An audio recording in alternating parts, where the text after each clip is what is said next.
కనబడుతుంది చూసారా ఈ చెట్టు మీద ఎర్రెర్ర పండ్లు.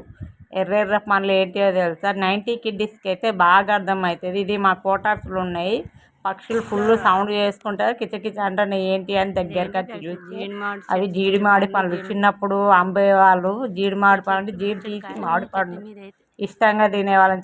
తీయగా ఒగరుగా బాగుంటుంది కదా మా కోటార్స్ అన్నట్టు. ఇది ఎవరు దేకట్లేదు, దాన్ని పట్టించుకోవట్లేదు. జీడిపండు అవి ఊరికే కాసి పక్షులు తింటున్నాయి కానీ మనుషులు ఎవరు తినట్లే. కానీ నేను అలా కాదు కదా, అందుకే తెంపుకొని తీసుకొచ్చి ఒక 3-4 తిన్నా ఆల్రెడీ. ఒకటి వీడియో కోసం తీసుకొచ్చిన, ఇంట్లో మీకు చూపిస్తున్నాను అన్నమాట. బాగా తెలుసు ఈ జీడి మామిడి పండ్లు డైరెక్ట్ గా చూడడం అయితే ఫస్ట్ టైం. జీడిపప్పు మామిడి పండు అంటారు కదా, జీడి మామిడి పండు డైరెక్ట్ గా చూడడం బాగున్నాయి. మీరు కూడా చూసినట్టయితే చెప్పండి, జీడి మామిడి పండు ఇది ఏం పండు ఇది అసలు? ఇంకా బొచ్చడు